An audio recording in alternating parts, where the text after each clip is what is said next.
Hello guys, welcome back to another video. तो आज की वीडियो में हम डिस्कस करेंगे AWS means army public schools में टीचर्स के रिक्रूटमेंट का प्रोसेस क्या है और इस प्रोसेस के क्या क्या डिफरेंट स्टेप्स हैं। सो AWS means army welfare education society. ये सोसाइटी आर्मी स्कूल्स को मैनेज करने का काम करती है। तो आज हम टीचर रिक्रूटमेंट सिलेक्शन प्रोसेस को डिस्कस करेंगे। But before I start, hit the like button, subscribe the channel and let's get started. तो अब डिस्कस करते हैं कि आर्मी पब्लिक स्कूल्स का टीचर रिक्रूटमेंट सिलेक्शन प्रोसीजर क्या है। पूरी प्रोसेस को हम 5 स्टेप्स में डिवाइड कर सकते हैं। So first one is online screening test, second one is interview and third one is evaluation of teaching skills and computer proficiency and next one is producing police verification certificate and last one is issuing letter of appointment. तो इन सभी 5 steps में इसका पूरा process complete हो जाता है। तो अब सबसे पहले फर्स्ट स्टेप डिस्कस करते हैं, which one is online screening test. So आपको ये अपडेट होगा कि रिसेंटली AWS ने OST के लिए अपना नोटिफिकेशन रिलीज कर दिया है और इसका रजिस्ट्रेशन भी स्टार्ट हो चुका है। तो अगर आपने अभी तक रजिस्ट्रेशन नहीं कराया है तो आप अपने आप को रजिस्टर करा सकते हैं और इसके लिए आपको डिस्क्रिप्शन में लिंक मिल जाएगा। उस लिंक पर जाके आप इसकी वेबसाइट पर विजिट कर सकते हैं और अपने आप को रजिस्टर करा सकते हैं। सो OST मीन्स होता है online screening test, screen test. So online screening test एक ऑनलाइन MCQ बेस्ड टेस्ट होता है जो टीचर्स की टीचिंग प्रोफिशिएंसी साथ के साथ उसकी सब्जेक्ट प्रोफिशिएंसी को भी टेस्ट करता है। सो इस टेस्ट के थ्रू वो टेस्ट करते हैं कि कैंडिडेट कितने प्रोफिशिएंट है। अगर आपको ऑनलाइन स्क्रीन टेस्ट के बारे में और ज़्यादा इन्फॉर्मेशन चाहिए तो आप मेरी वीडियो को देख सकते हैं, उसका लिंक आपको डिस्क्रिप्शन मिल जाएगा।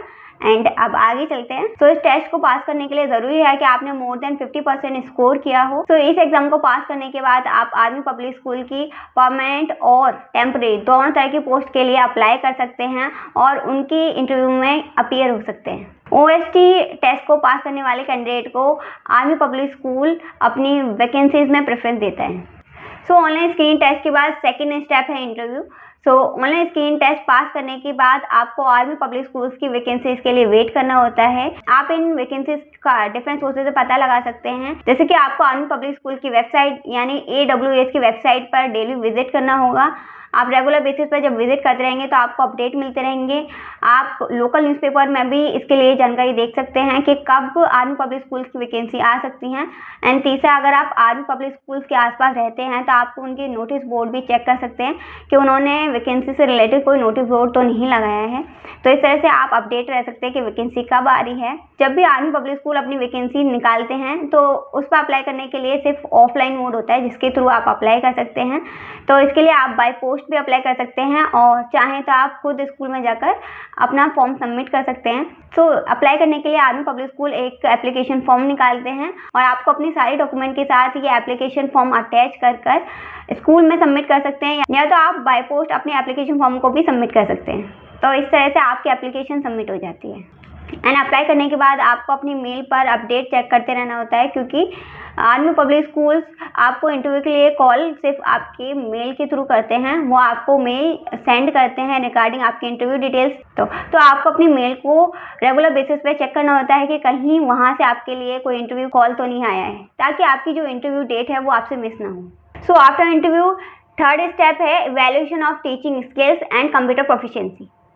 जब भी आपको इंटरव्यू के लिए कॉल आता है और आपका इंटरव्यू होता है, तो अगर आप इंटरव्यू को क्लियर कर लेते हैं तो इसके बाद आपका फर्दर नेक्स्ट राउंड कराया जाता है और नेक्स्ट राउंड में आपकी टीचिंग स्किल्स को टेस्ट किया जाता है। और इन टीचिंग स्किल्स को टेस्ट करने के लिए वहाँ की जो सिलेक्शन कमेटी है वो आपका एक डेमो लेती है। तो ये डेमो भी 2 तरीके से होता है। अगर आप एक नॉन लैंग्वेज सब्जेक्ट टीचर हैं तो आप अपने सब्जेक्ट से रिलेटेड किसी भी टॉपिक पे डेमो दे सकते हैं और उस डेमो के थ्रू वो आपकी टीचिंग स्किल्स को चेक कर लेते हैं। बट अगर आप एक लैंग्वेज टीचर हैं तो आपका एक एडिशनल रिटन टेस्ट होता है।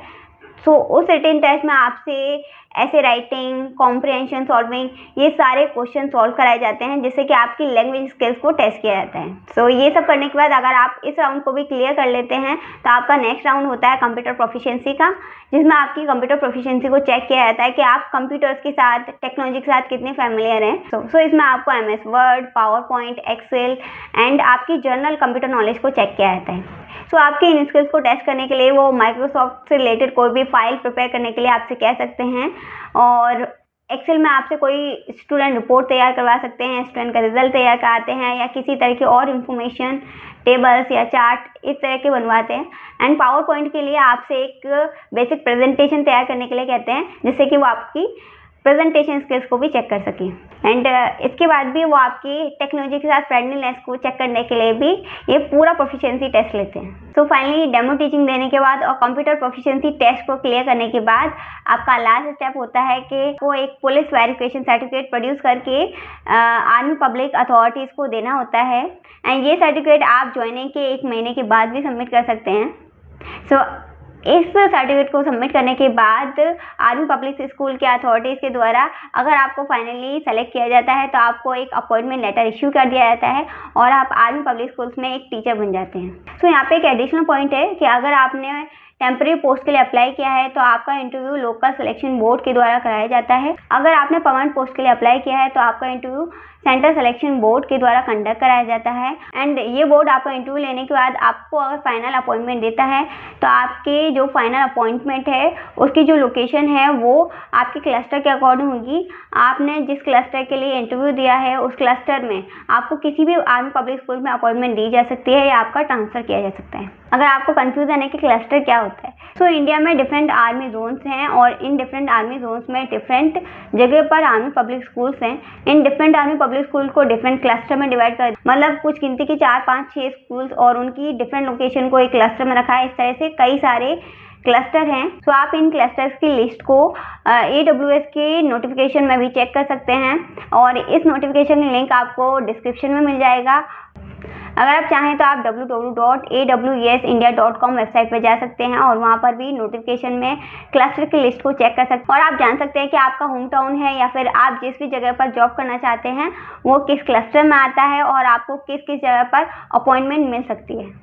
तो आज की वीडियो में हमने डिस्कस किया कि AWS और आर्मी पब्लिक स्कूल्स में टीचर का रिक्रूटमेंट सिलेक्शन प्रोसीजर क्या है, किस तरह से टीचर्स को सेलेक्ट किया जाता है, क्या क्या डिफरेंट स्टेप्स हैं। तो आई होप ये वीडियो आपके लिए हेल्पफुल रहा होगा और इस वीडियो को अपने उन सारे फ्रेंड्स के साथ शेयर करें जो भी गवर्नमेंट टीचिंग एग्जाम्स की तैयारी कर रहे हों और इस तरह के और भी रिलेटेड इन्फॉर्मेटिव वीडियोज़ के लिए चैनल को सब्सक्राइब करें, बेल आइकन को ऑन कर लें ताकि आने वाली वीडियोज़ के नोटिफिकेशन आपको मिलते रहें। And till then take care, keep studying and I will see in the next video.